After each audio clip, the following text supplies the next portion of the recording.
Sinopharm versus Tertian. Oh, come on now.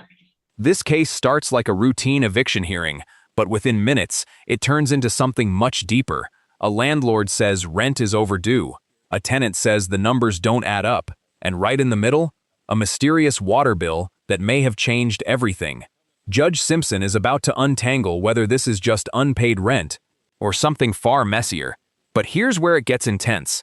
The tenant is an Army veteran, raising 4 special needs children, already drowning financially, and now facing eviction.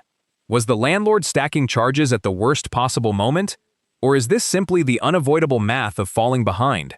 Watch closely, because what starts as a legal debate over utilities quickly exposes desperation, survival, and the brutal reality of trying to keep a roof over your family's head. And trust me, the emotional turn in this case is something you won't forget.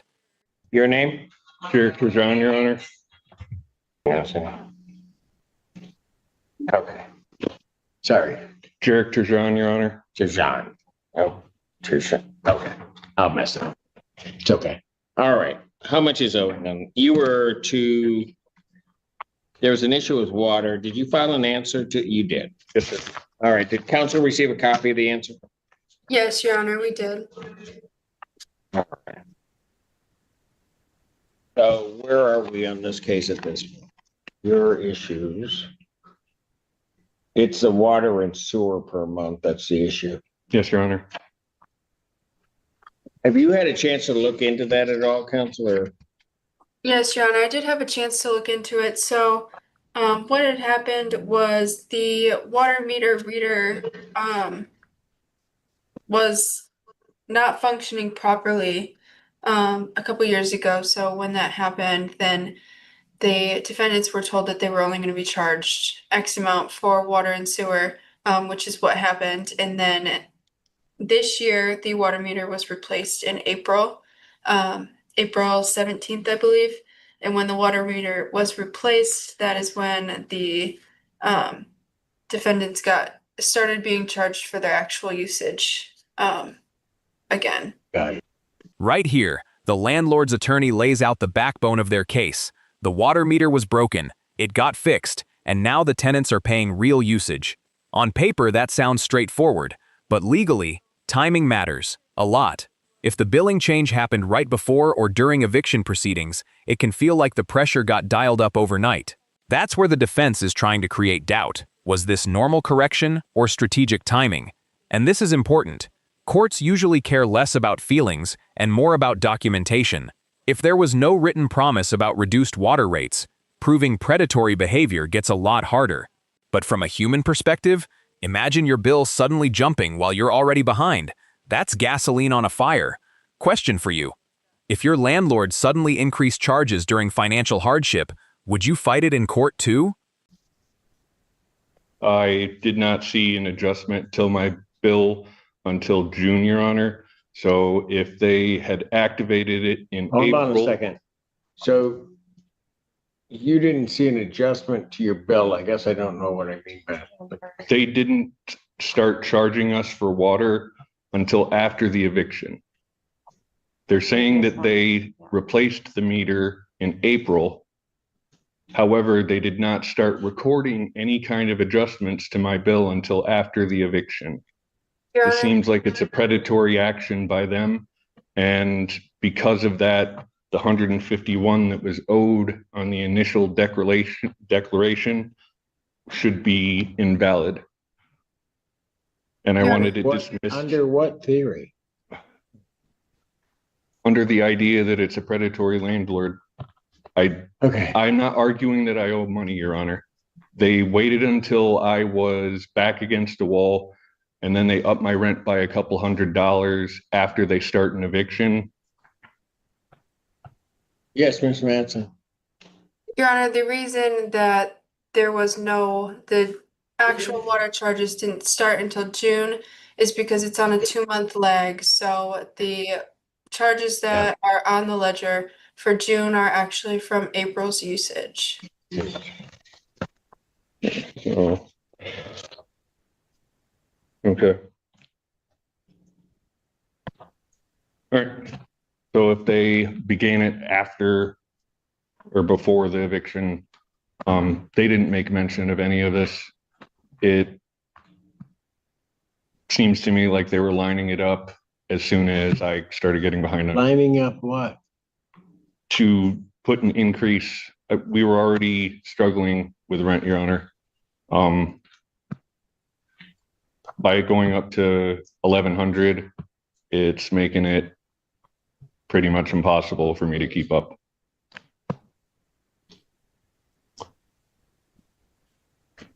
Okay, so what do you want me to do? So can I speak or no? Who are you? I'm his wife. That question from Judge Simpson cuts right through the noise, and it's a classic courtroom moment. Up until now, the tenants have been circling around water meters, pipe issues, and billing confusion, but the judge wants the actual legal ask. This matters because judges don't solve emotional frustration. They solve specific disputes. If you're in court, you need a remedy. Dismiss the case, reduce charges, extend time. Something concrete. What's happening here is the tenant is blending two battles together: financial survival and legal defense. Those aren't always the same thing, and you can already feel the judge noticing that. The deeper issue isn't water, it's money. This is where many cases pivot. Once the emotional truth comes out, the courtroom dynamic changes fast. And honestly, this is where things start getting real. Do you think they were buying time or genuinely exposing something unfair? Name? Megan Tershawn. Sorry. Yes, you can go. Okay, so I guess I'm just confused because when they went to go replace like the water meters, they said that they couldn't replace our meter because of the galvanized piping. So I'm just confused as to why it got replaced in the first place and started reading. What do you mean? Why it got replaced? Yeah, like Initially, why we they- were told by the water company that they couldn't touch the water meter because the Okay, galvanized. folks, let me ask you this. Okay, It seems like to me, and correct me if I'm wrong, Okay. but what I'm hearing here is there's this issue with the water. Mhm. The landlord comes and says, okay, look, we can't fix this at this moment, but here's what we'll just charge you right now. And that there was that agreement that that would happen, right? Yes, sir. That's right. And then as Ms. Manson has indicated, come sometime in April, well, it gets repaired in April, but it doesn't manifest itself on your bill or for a bill until June, Yes, Your which Honor. we just went through and did. All right. And so you want to know, I guess, ma'am, why it was fixed at that point in time. Whatever needed to be corrected was corrected. So I guess I'm trying to figure out why would that matter? The issue that we had was with the galvanized piping, which supplies water to the home. I got it. If they are trying to say that they told us that they'll give us a reduced amount because of it not reading correctly, But why you would just they? agreed they did. They told us it was because of the galvanized pipes, not the meter. So, okay, so let's say it was because of Mickey Mouse. Does it really matter? No, Your Honor. It was a verbal This agreement. doesn't- and- This doesn't matter. They may have said something or you misunderstood something, but I don't know what that matters. For me, the reason that I was even looking out for this, when I went to Veteran Services, I was told, keep an eye out. Some communities likes to add extra charges on after you go to court so that they can try and evict you early. So Okay. keep an So eye out. that's what the deal is. Somebody told you that somebody is trying to do something potentially to you. You're looking at this and you think that that may be what's happened. Yes, Your Honor. And it may not be true. I guess the confusion was it showed up on our bill in June. They were paid up until August, and the amount that they were given, like that was given to the VA for the check, included that like $11. Okay, folks, let me just stop. Okay, Okay. right.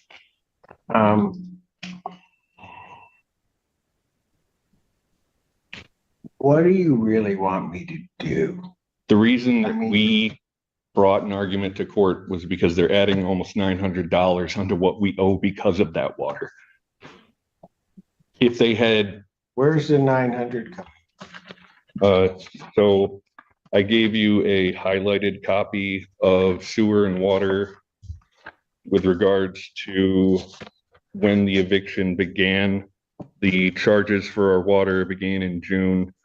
Because I thought that they were doing that as a predatory, I said, I'm Yeah, but going to take it to court. Yeah. Right, but they fixed your meter. And so you were being charged your actual usage, which showed up to you in June. Yes, Your Honor. It's that we didn't get the pipes fixed. That's our concern. We have to pay extra money to buy bottled water so that our kids, Okay, folks, what's the real issue here? we're broke. Yeah. We okay, lost our okay, food listen, stamps. Listen, hold on a second, okay? There it is. The truth. 8 minutes of arguing over water, pipes, and billing, and suddenly the real issue finally lands. They're broke. That changes everything. Not legally, maybe, but emotionally, completely. Judge Simpson sees it immediately. This is one of those moments where the courtroom stops being about technicalities and becomes about survival. And here's the hard truth. Many tenants don't fight because they think they'll win. They fight because every extra day matters. One more week means one more paycheck, one more meal, one more shot at stability. That admission also destroys part of the predatory landlord angle, because now the strategy is exposed. They weren't proving fraud, they were buying time. But can you really blame them? 4 kids, special needs, therapy, food stamps falling apart? That's pressure most people can't imagine. What would you have done in their shoes? I get it. But you need to just tell me that, okay? Sometimes there's a way of working through some things, sometimes there's not, but you need to just tell me that because you're going through. I was trying to and buy I'm- more time, Your Honor. Just listen for a minute. You're telling me everything about the water, I'm following along, but that doesn't seem like there's nothing there on that. Okay. Okay, but you said it at the beginning that you guys are trying to keep up. You said it really, but I was gonna hear you out on everything.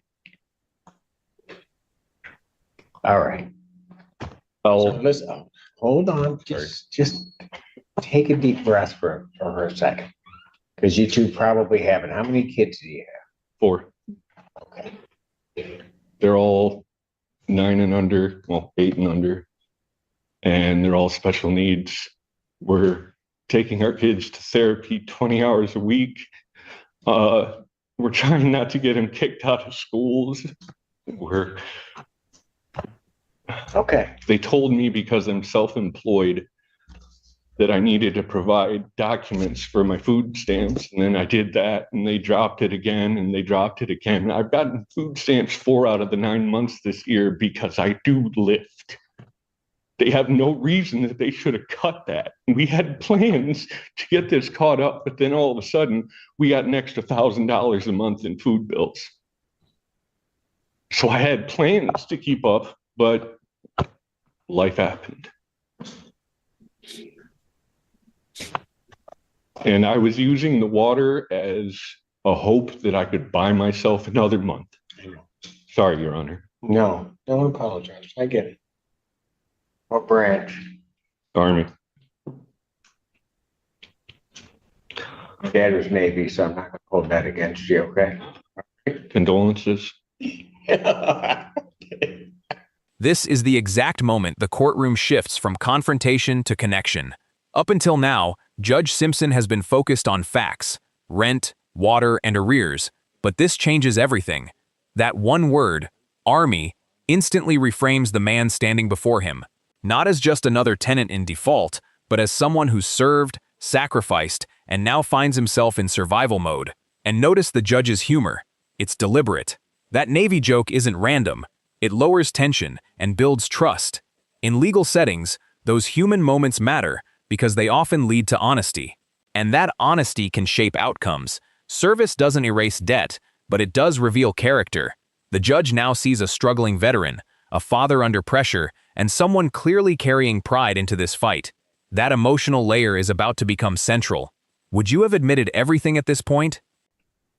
All right.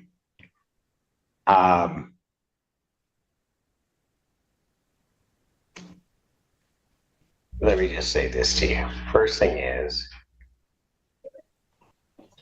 you're about at the edge of trying to give up. You can't. Okay? Because I'm not going to let you. All right. We're going to let's try to find a way how we can try to work this through. And if it all blows up and doesn't work, well, then we give it our best shot, right? Yes, Your Honor. Okay. So right now, well, let me just ask you this, income wise, are you able to just at least sustain, like pay your monthly rent, or where are you? We just got the car repaired so I can start getting back to work. My wife started a part-time job. We should be able to start making full rent payments, but it was not possible for me to try to catch up with 2,500, then some, and now it's 1,100 a month instead of 9. Okay. You've been down to Veterans Affairs? I already used up my bill there, and we went to Hawk. They said they're out until October. We went to a few other places, and they told us they can't help us until we are actively, imminently homeless or have physically been evicted. So right now we're looking at homeless shelters around the area.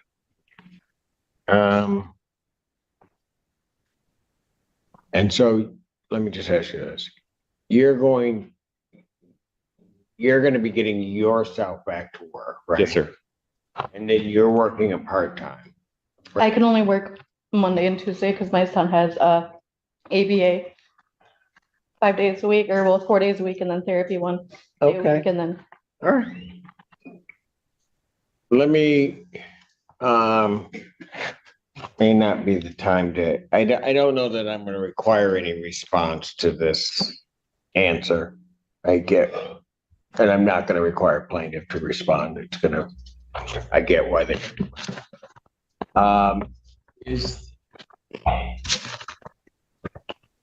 Now just ask the park, are they going to be willing to try to work with these guys to try to get them caught up, or where are we going to be?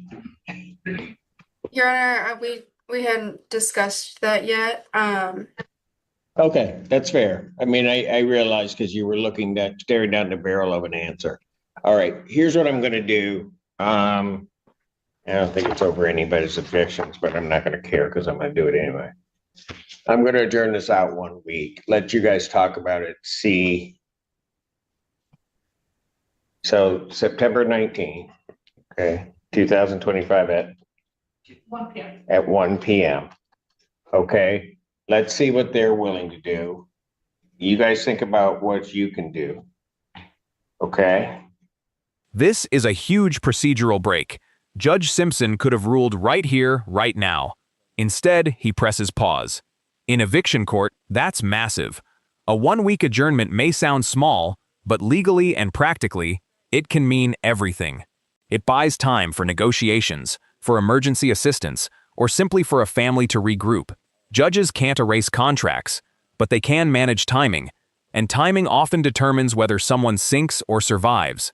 Notice his tone here. He's not saying they're right, he's saying they deserve a chance. That distinction matters. This is judicial discretion in action, balancing law with circumstance. And from a retention standpoint, this is where the audience starts asking, can they turn it around in 7 days, or was this just delaying the inevitable?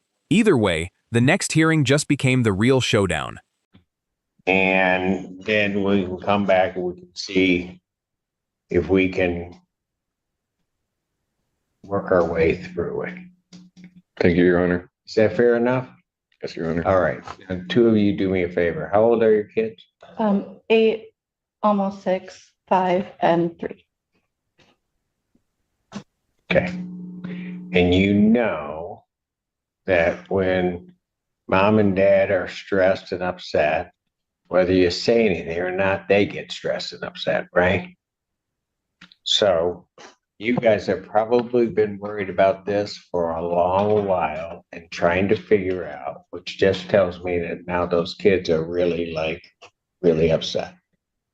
So if you want me to do it as an order, I will. But what I want you to do between now and 19, I just need you to figure out what you think you can do into the future. But I want you guys to go home, hug those babies, and you two just take it easy and kind of relax this week about this. I can't solve everything else, but I can at least give you a reprieve for a week to just breathe. We're gonna pay off our van and try and figure out where we're at, and we'll come back with See, a better there answer you for go, you. thinking about stuff too much. I just told you. Sorry. Yes, I want you to go home. I want you to hug those babies and I want you to just relax. Okay? Whether you guys deserve it or not, they certainly do. All right? So that's what I want you to do in this interim week. Okay. Now, do I have to put that in a written order to you? No, sir. Because I will. All right? And then I'll send Alan every day to check and make sure you're doing it. You don't want that. Okay? You guys got it? Yes, Your Honor. We'll see you next week. Thank you, Your Honor. You're welcome. Thank you, Your Honor. Court does call the case of Sile Farms versus Jarek Turgeon. That's him. Needed one? He can be a handful. Or two. Well, so can Alan, but I let him come. No. All right. What's your name? Jarek Turgeon, Your Honor. Megan Tertian. And Soren Soren. Turgeon. all right. That's the most important. All right. So where are we on this? Total due with court costs, Your Honor, is $2,595.42. I think there was a request previously to enter into a payment plan. My client has declined to do so. That single sentence changes the entire trajectory of this case. The landlord has officially rejected a payment plan. No installment arrangement. No second chance. Legally, that's completely within their rights. Once rent is in default, landlords are under no obligation to keep taking risk.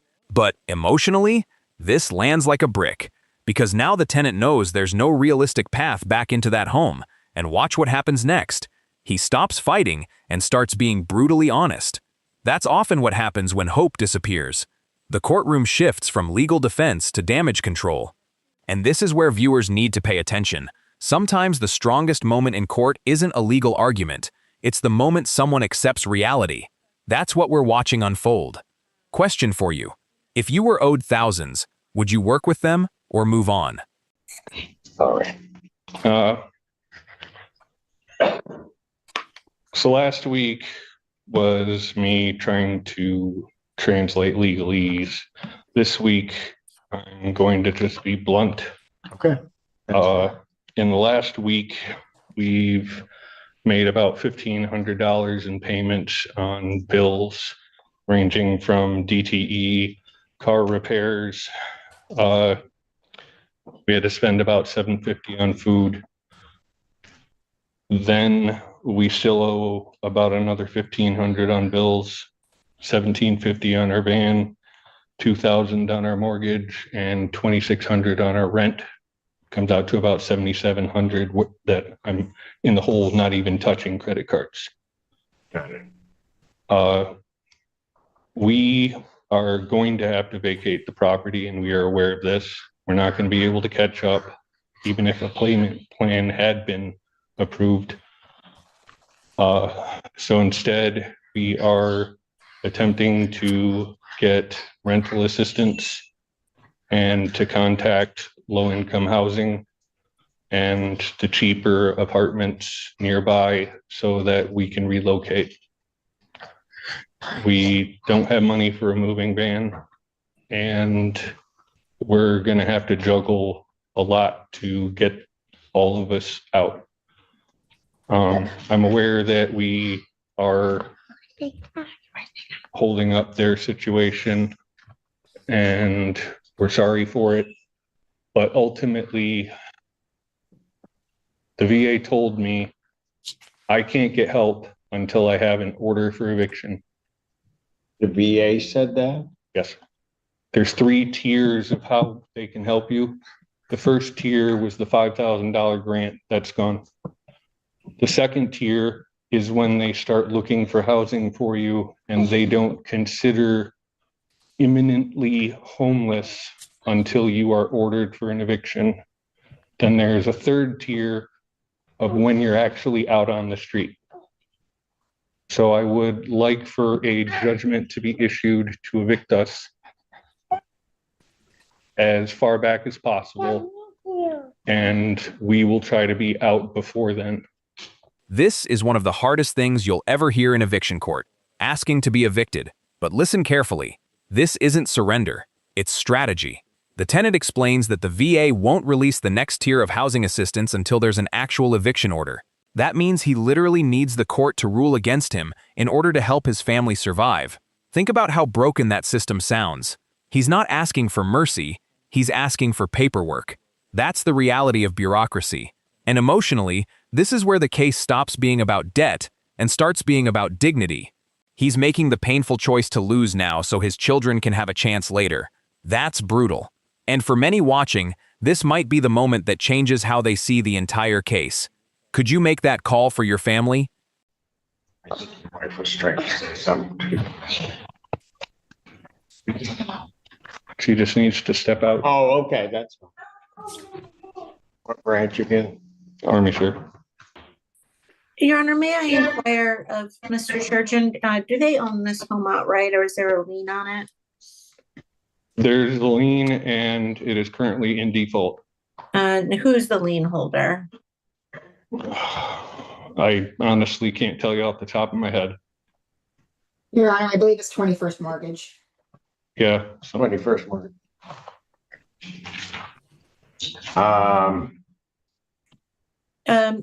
Your Honor, Yeah. What bear do with you me think of just something? one moment, Your Honor, I'm just communicating. Yeah, no, that's fine. I have something I wanted to say to Mr. Church. Yes, sir. What you just did was hard, wasn't it? Yeah. And when you came in here last week, you call it speaking in legalese. And I saw it when you walked out after we had kind of unraveled what was going on, you had your head down. I'm gonna tell you something. We had to go round and round in circles, but I got it. Yes, sir. I understood why. I got to keep a roof over my kids' heads. Pardon? I got to keep a roof over That's my it. kids' heads. And all you were doing, maybe in some people's eyes, not the right way necessarily, but with the right heart, you were keeping a roof over your wife and kids' head. That's what you were trying to do. Yes, You sir. weren't trying to short anybody any money. You weren't trying to escape without paying. You just needed to buy time and make sure they were okay. This is the emotional core of the case. Judge Simpson just validates what the tenant couldn't fully say himself. He wasn't trying to scam the landlord. He wasn't trying to vanish without paying. He was buying time. Time for his kids. Time for food. Time for another shot. That distinction doesn't change the law, but it changes everything about how we understand his actions. And this is why courtroom footage resonates so deeply, because law is cold, but people aren't. The judge recognizes intent here, and intent matters in human judgment. Maybe not legal judgment, but human judgment. This father was improvising under pressure, making messy decisions for what he believed was the right reason. Was it perfect? No. Was it understandable? Absolutely. Be honest. Did your opinion of him change after hearing that? Unfortunately, I developed some bad habits when I was with the MDOC. Gotcha. But it's okay. All right. I'm working on it.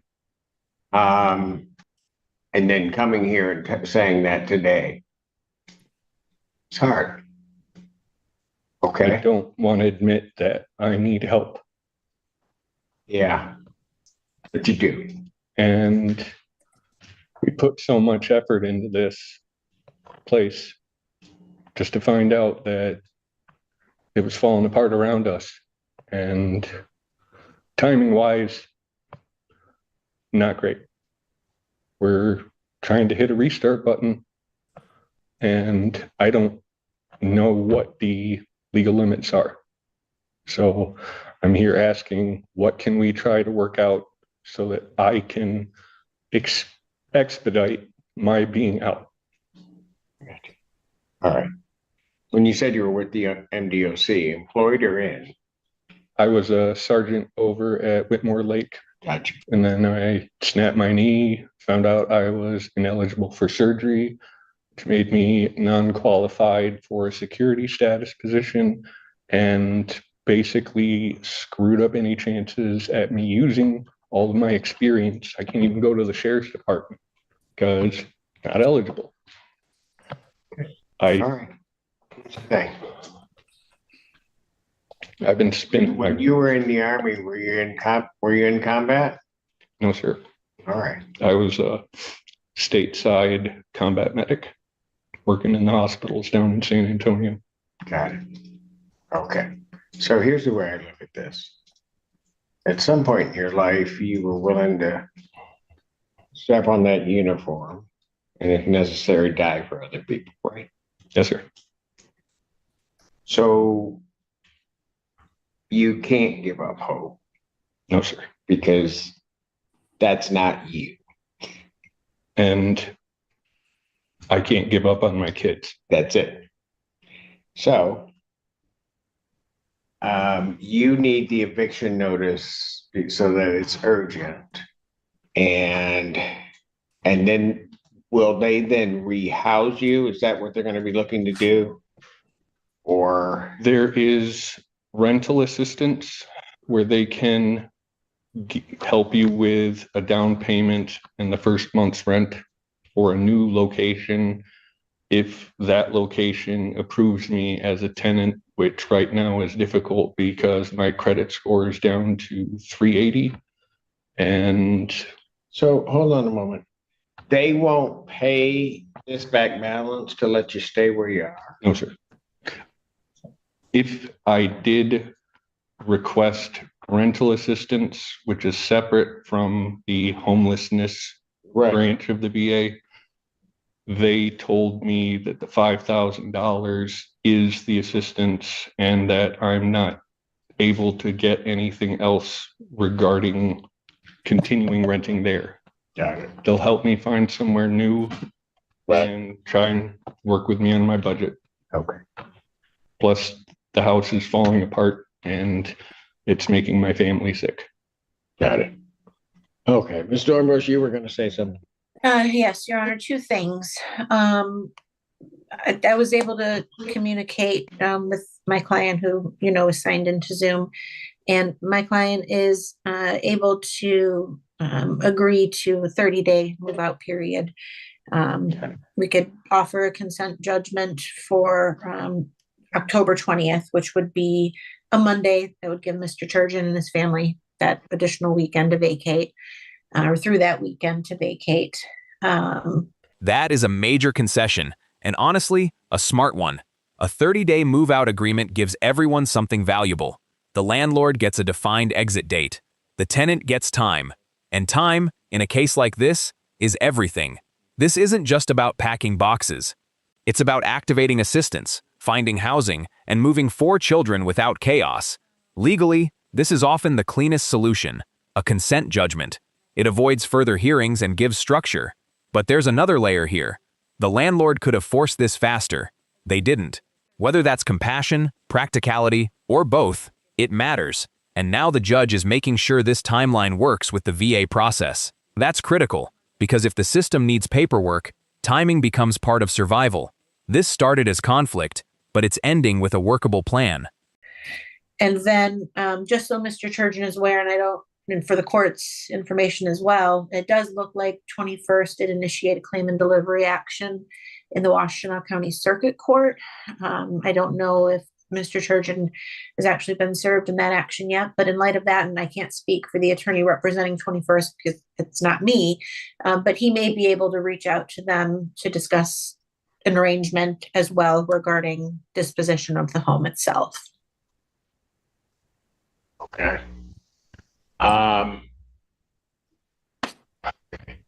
So that's very generous of the landlord in terms of doing that. Yes, thank you. Here's going to be the problem. They'll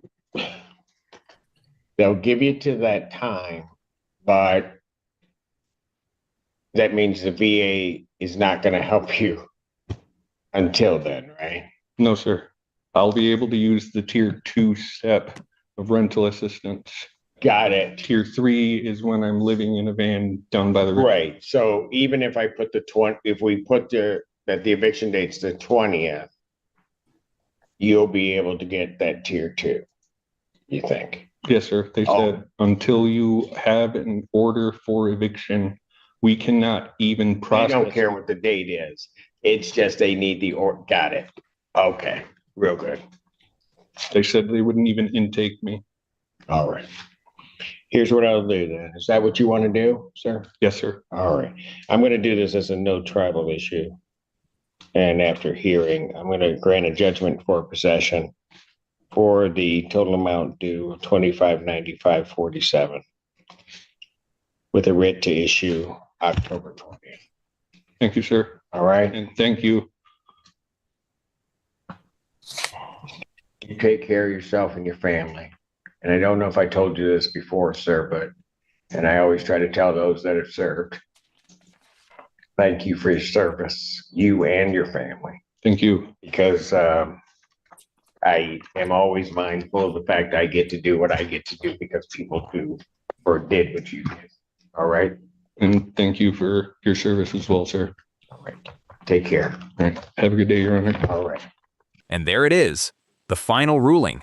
Judgment for possession is granted, the debt is finalized, and the eviction process is officially in motion. Legally, this case ends with the landlord prevailing.